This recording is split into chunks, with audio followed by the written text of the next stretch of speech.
And we're back. It's Thursday. It's the Ascend Business Show. I'm James Jacoby, your host, with my co-host Bill Walton. And today, this is a quick and fast one with you, but we're going to get right into it on how to drive fast and meaningful conversations with your new connections on social media. Back to you in 60.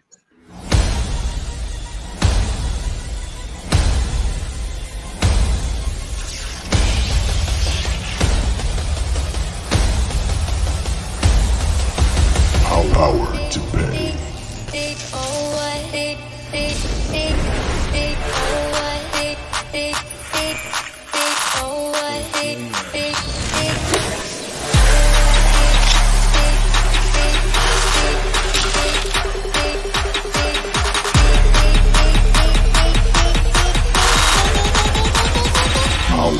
to pay.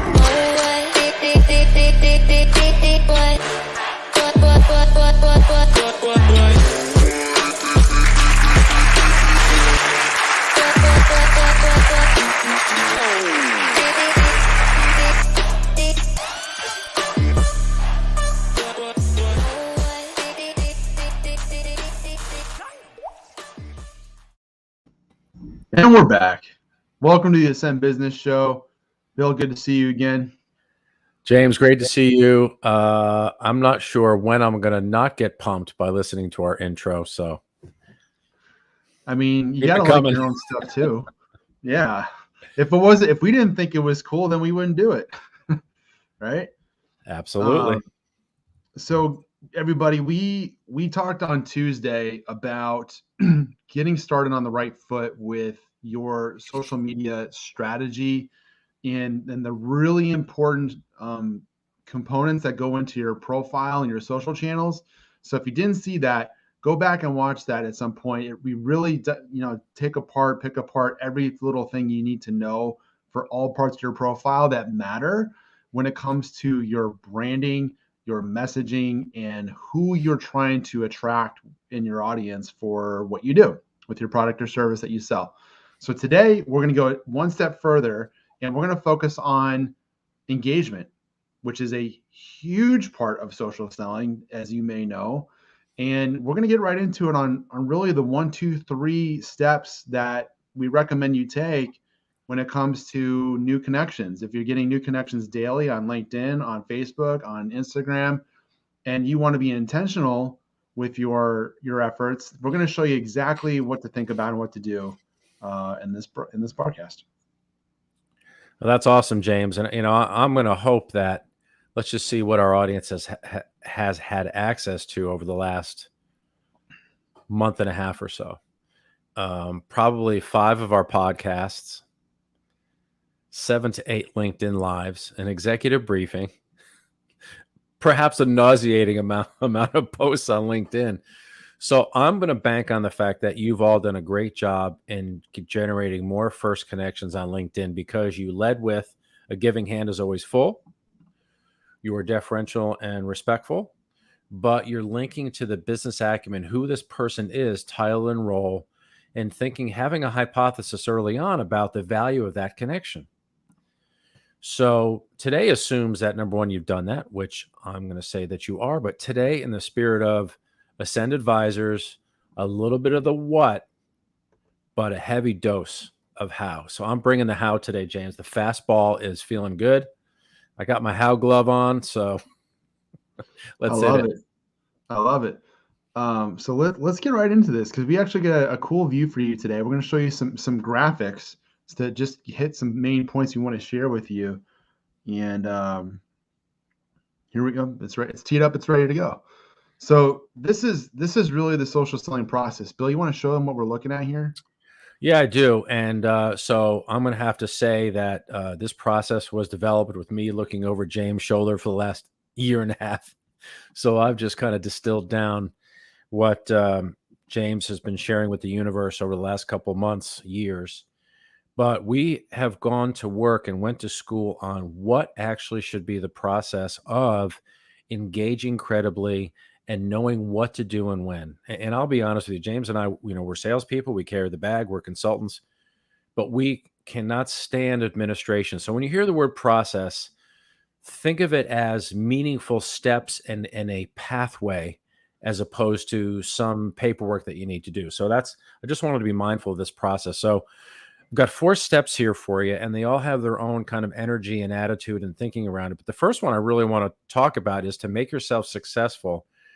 You want to anchor when reaching out. So after you've got the first connection, you want to anchor and acknowledge a regard for that individual or their organization.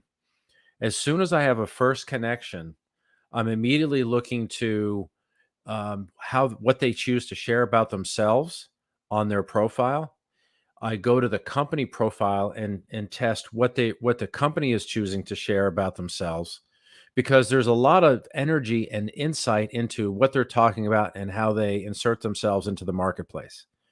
And if you do it often enough, some of these organizations and individuals that you're looking to approach have done a really good job of messaging. The challenge is many have not. Either the messaging is vanilla, it's not differentiated, sounds like the back of a brochure, where the individual hasn't separated themselves. So, but net, that's them. That's not us. Our focus is on how do we anchor the regard for that individual and organization. And if LinkedIn is not giving you that information, the best way to do it, we might have shared this on some earlier talks with you, is to Google the job description. Literally Google the title, the role in the industry, and job description, and it's amazing what comes up. You learn about what titles are out there, regional nuances, salary, requirements, the job spec, what they're really responsible for, and how that work contributes to a higher mind. So that's number one. That's a long-winded way of saying, hey, number one, we want to anchor that because we know a little bit now. You've done your main research. Remember the acronym of MAIN, right? We've looked at the market. We have studied the individual. We're looking at the actual account, the company. And we've got a sense of the networks they're subscribing to and what that flavor of knowledge share and what's trending. So we've done that. So that's number one. Once you've done that, though, the best thing to do is you want to introduce a problem or a hot topic. Give you an example. Many of our clients are in the HR and talent community, and in many industries, there is not a war for talent. There is a race for talent, because they need employees, they need specific skills, they need specific knowledge. So that could be a problem or a hot topic. We have other clients who are doing really cool work in sustainability and environmental preservation. So many large corporations are committed to that societally and for their business. So they need to get loud about that. They're trying to, how do we tell that story? And it's helpful to tell a story because, hey, we found a problem. We found a gap. We were doing too much of too little of this. We weren't communicating what we're doing in a particular space. So you want to introduce a problem or a hot topic that's associated with that title, role, that industry, and that company. You're trying to stimulate inquiry.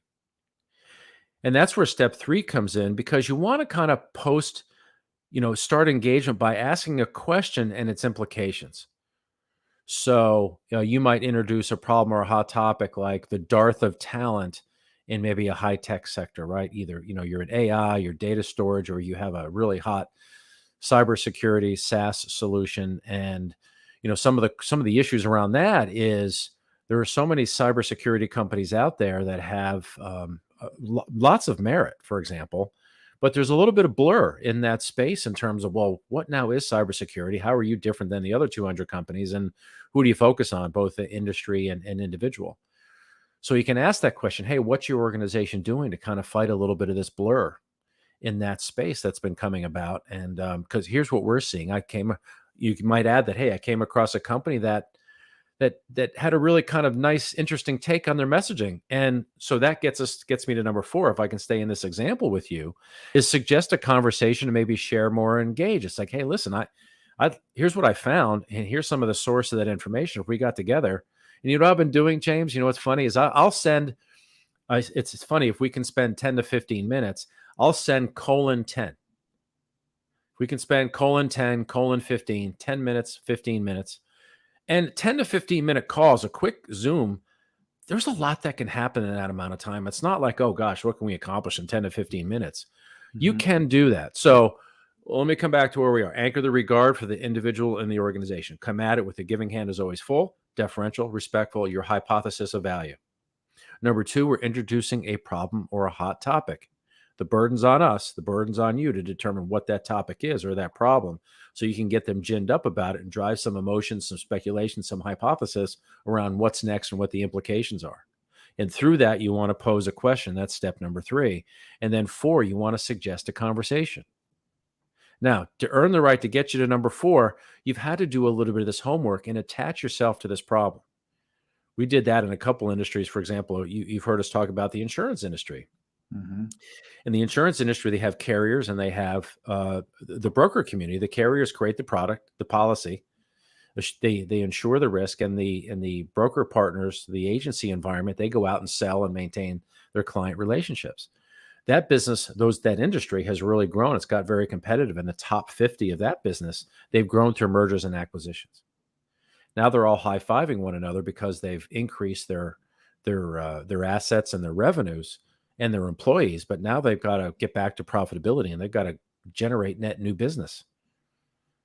And they're realizing that, oh my God, oh gosh, how do we do that now? Oh yeah, that's right, the pandemic. We can't sell face-to-face and do the backyard barbecues and the golf outings and some of the social aspects of selling that we used to do that maybe we rely too heavily on. Mm-hmm. So that's a problem, and that's a problem we want to solve, though. And that's another thing too. And I'm going to hand it over to James here in a second.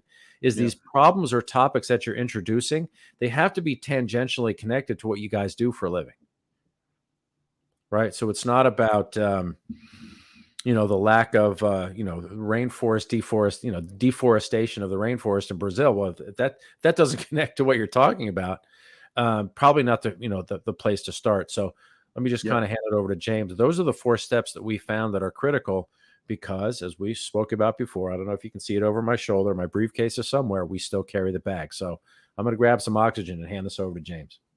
Yeah, no. So guys, we'll go back to that slide in a second. I got a couple more slides to show you to walk you through literally like where to go, what to do with your engagement and driving conversations online. But if you see that right there, what are we talking about? What are we not talking about, right? You and I both have been, we know what pitching looks like. You've gotten pitched probably today. Yeah, I think I get pitched at least a couple times a day on some social media platform, whether it's Instagram, LinkedIn, or Facebook, usually at least a few times a day, right? We know what pitching looks like. And you this, you can't do that if you want to build the right conversation. It's instant shutdown. You might as well cold call. You might as well do a cold email and hope they open it because they're not going to look at it. They're going to delete it, right? So this is the exact opposite of what that is. And this is what is working. That's driving incredible conversations very quickly because it's apropos, it's appropriate, it's respectful, but it's also like over the target on their business, their issues that they care about. You notice I'm saying they're, not me. That's the difference, right? It's about them. It's not about you. So really easy test to know if you're doing the messaging right for your business online and your social media is look at your conversations. And if they're quiet, if you're not getting two-way conversations, look at what you're saying. And if it's anything about you, your product, or your service, stop. It's got to be about them, their business, their industry, and questions about it to get them to talk with you. That's what you want. So check this out. These are some questions, or these are some kinds of responses that we see when it comes to connecting with people on different social media platforms. And sometimes you'll get like the really enthusiastic, oh, I'm so excited to connect with you. I really think what you do is cool. Here's my number. Here's my email. That's rare, right? That maybe comes like 1 out of 15 times. But most of the time you're going to get some really vague responses, right? Like, hey, great to connect with you. Glad we're a connection. So on and so forth. And even if you're doing this right? Even if you're using this framework that we're showing you here, and you're posing a question, you're introducing a problem or a hot topic, and you're doing that in your DM, they still might give you these kinds of answers, right? like, oh, you know what? We're doing pretty well in that area, or thanks, happy to connect. Let me know. I can reach out. This is where people, everywhere we see in sales, this is where we see 90% of salespeople get stuck in a social selling strategy is they get these kinds of responses and they don't know what to do with it. They're just like, oh, I guess they don't want to talk to me, and they give up. It's almost as bad as, calling a prospect once and then not following up again. It's really the same thing, right? So what we have to remember here, guys, in social media land is conversation, and continuing it is vital. You have to continue the conversation. And so the only way you can do that from your end of it is when you get responses like these where it's kind of dead in the tracks, it stops the conversation, is you have to redirect it. You have to redirect it. And that's what we show you here. There's you're just turning it around and asking them another question about that kind of thought path on everything. So like, for example, if someone you connected with, on a platform said, hey, great to connect with you. Let me know how I can help. Typical status quo, right? Redirect it. Say something like this. Trying to get a handle on how to launch meetings will be, and sorry, let me say it again. Trying to get a handle on how to launch meetings, given our hybrid social distancing policy that's changing daily. What do you think about that? Or how are you doing that in your organization? So you're going down the lane of thought and you're posing a question and we're asking them for their input. We're asking them for their advice and their point of view. You hear us talk about that a lot on this show. Ascend Business Show is talking to your prospects about their point of view. And that's a critical belief for us that we really teach a lot is we say, listen, we're equals here. I'm not the buyer talking down to you, or you're not the seller that's too good for me to talk to. No, we're equals. We're experts together, and we both have insights that we can share with each other, and that's what we believe is part of the ecosystem that's here on social media. That's why these platforms exist, right? So that's the kind of thought track you want to use when you're doing these messaging statements. Does that make sense, Bill? You want to add anything? I love that, James, and I would say that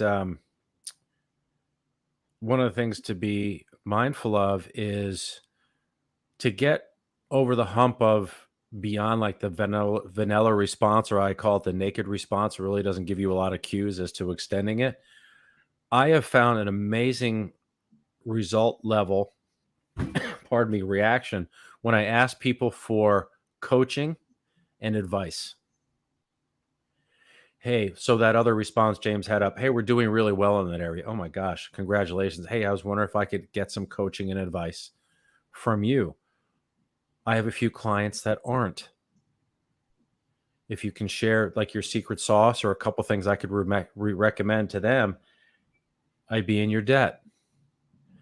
It creates, like James said, equal business stature. It creates a different dynamic when you're asking people for advice and coaching.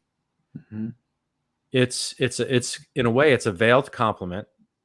And number two, it's just, it locks people out of whatever mindset they're in, because most people in this space understand the value of that. In a way, it's an honor to be asked someone's opinion or for advice or for coaching. So I would try that. We've got like a 70 to 80% hit rate. Again, but you got to come at it authentically and in a very genuine manner. And I think when you do, that's going to pay dividends for you. Yep, 100%. So we want to end the show with this one other part to this, right? So we talked about phrasing and messaging with that strategy, that structure. And now the other part is the engagement piece, right? It's that, but this. Let me pull this up. It's a little big. So we're using LinkedIn as an example today, right? But this needs to be a daily part of your social selling process. This has to be a systemized process for when you prospect on Instagram, like Facebook, LinkedIn, whatever. There's got to be this process behind it. So part of this is after you're done with those DMs and you're having those questions there, go back in your connections and look at the last few connections that you've gotten, and to tee up and make sure you're going to have the right messaging for the next round of conversations. research their, like we talked about, research their profile and look at what they're telling you that they do that gives you insight into their point of view on what they care about and why. And not Yeah, everyone's going to have, right. yeah, not everyone's going to have this fully robust out there, but this is where you can, if they don't have this kind of information on their profile, and you want to do a really quick research study on this person's business, you can go on their website, you can go on LinkedIn Jobs, you can look at job descriptions from their company, and you can see the kinds of things that this person's working on. And then you'll quickly know exactly what they're focusing on their business, which is where you want to focus on. You want to talk about where they're at in their business today. Yeah, and I would say what James is sharing with you right now visually is this is from an actual client application. And one of the things that we found we're able to determine through this little exercise was that this person was the decision maker. And they had a very broad remit to really respirit and to set the vision of a global research and development organization in pharma. What's the translation there? Big job. Big job. And looks like this person's doing it well, but there's some other kind of language there was kind of hidden that we pulled out, and that's the context. That's where you can introduce hot topics, and maybe for if anyone's working in pharma or we want to speak to a senior level research individual is, they're not so much in the lab, right? They've got to make sure they're getting funding from the organization, that they've got the right talent, right? They've got the right scientists at the bench working on the right activities at the right time, certainly on certain hot opportunities in various stages of development. But they're also got a seat at the leadership table. They have to do talent management. They have to be good corporate citizens. They have to procure the resources that they need to be able to give the tools to the scientists that are doing the work. So it's a big job. You've got to have vision, but you've also got to be able to, be comfortable around the beakers and the flame, so to speak, in the lab. So you really got to be a rock star. And I think this individual was. Not that you want to say that in your messaging, but you're going to acknowledge that professionally. Yep. And so that gives you some insight into who this person is, what they care about, what they're focused on, how to frame some of your messaging that we just talked about. And then the last thing really is you just want to make sure that you're following, kind of the speed of connections here. If you're connecting at a rate of, let's say 3, 5, or even 10 people a day, then follow through with that connection process on the engagement side. Go look at their connections. Go look at their profiles that that just connected with you. Check and see if they're posting content, because they're making an effort to go communicate with their audience, and you want to be a part of that. I mean, this is all about being social and being active in their network too. So this is an easy way for you to inject yourself, respectfully into their world, and give some comments on their stuff. You go to their post and put a really thoughtful comment in there, point out some things you liked about what they said. And guess what? Like attracts like, because not only did I just give this person some really cool feedback on their post, but look at, for real estate and branding, we're positioned right underneath their content, and that's going to stay there forever. So they're going to see that. They're going to get a notification on their phone. And now this person's paying attention to us because we're engaging on them.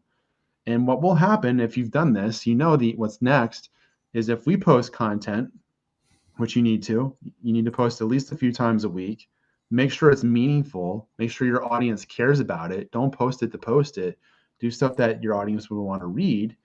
But now that person's going to most likely come over back to us and like and comment on our content. And when we see that happen, guys, now we know that we've got engagement. And that means this whole social selling process is working. And that's what you want to see. Because now when you see that back and forth and you're building that connection, you can go back to your DMs and you can have a very different conversation. It's not cold anymore. You're not a stranger. If they're talking to you, they like you, and they like your point of view. You can be more assertive than to ask for a meeting offline and say, you know what, I like what you're saying. I know I think we have a lot more to talk about. Why don't we go grab 20 and let's go talk some more. It's that easy. Here's also how that works. Here, Yeah. I just did this today. There's a gal who is up on LinkedIn that has some great posts on leveraging video for knowledge share and prospecting. And she just had this one pithy, it was about 3 or 4 weeks ago. She had this pithy post, and I just thought it was really clever. And I just said so. I was like, let's just say her name was Amanda. I know it's not. And I told her that. I said, this is really novel and this is great stuff. Keep sharing. So she does it. I went back. Her profile came up again today, and I said, you just keep it coming. This is so great. Kudos to you, Bill. Because these people aren't posting. The folks that are posting stuff, engaged, they're not doing it to just post it and have it go into a black hole. Mm-hmm. They want this engagement. And it's like, Yeah. you know, you when the bell rings, the pigeon's going to peck. Oh, that's cool. Oh, Bill really liked that. He didn't like it.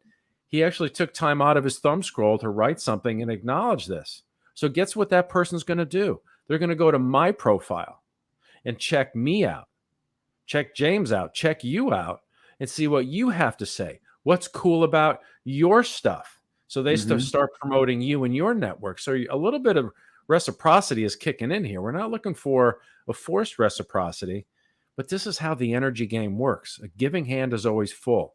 Support your community wherever you are. Yep. That's the vibration, and yeah, the universe is going to respond to that. 100%. And remember, like if you're only treating a connection as a prospect to sell to right now, you're really limiting the scope and ability and opportunities that are around the corner. You don't know this person. They if they learn about you, and they may never buy from you, but they may know a lot of people that they would refer you to because they know what you do, and they know you drive value because you keep showing up every day and you guys engage. You never know. You have no idea where that relationship's going to go. So That's right. you really want to, lean into what we're saying here, because when you treat it like a true network of trust and value, and giving hand is always full, man, there's so many upsides to that. And you may have heard this rule too. Like if you want to take, every 10 posts you make, 9 out of 10 make it value added. 1, do your opt-in, do your opt-in and ask for people to opt in. And if you keep doing that with the engagement strategy, you're going to grow your audience, and you're going to grow a strong, interested audience in what you have to say, because you're paying attention to them too. Right. No one wants to hang out with someone that talks about themselves all the time. Right. They want to hang out with people that are fun, that are interested in them, and can just have some good conversations. So this may seem slow as a process and strategy. I tell you, it is not. We are consistently seeing 3 to 5 weeks minimum off a sales cycle with this approach, getting in front of buyers exponentially faster, even in long sales cycles. If you have 6 months, 9 months, 12 months, 18 month sales cycles, this should exponentially cut off months of time getting in front of the right people quicker, without having to go through a gatekeeper, without having to do emails back and forth and all that stuff. This works. That's helpful, James. I would say that one of the things I would, as a piece of advice to our audience, is you got to find the right CRM that can help you track this kind of stuff. I want to put in not a shameless plug for our CRM, Ascend CRM, but let's, if you'd like to have a conversation about a type of CRM, whether it's ours or anyone else's, that can support you in this effort, because one of the things that we have learned about selling in social media is that follow-up is an art, it's a science, and it's a survival strategy. You need to have the follow-up piece is critical to this, because you're building to that crescendo. And you saw the 4 steps of the social selling process. So that's what I would say about, to give you a leg up and really give you a strong consideration. Make sure your CRM can do this for you. If you can't, give us a call. We'll help you out. Yep. And there's our website below. You see it across the screen, ascendadvisors.com. Check us out. We'd love to speak with you. Take a look at what you're thinking about, where you want to go with your sales and marketing, digitally, socially. We'll give you some feedback and be happy to give you some recommendations. So take us up on that, because we'll be serious and we'll be ready and prepared to help you. So as always, Bill, good to have you, everybody. Thank you, James. Thanks, everybody. You're welcome. We'll see you next time on the Ascend Business Show. Have a great rest of your week.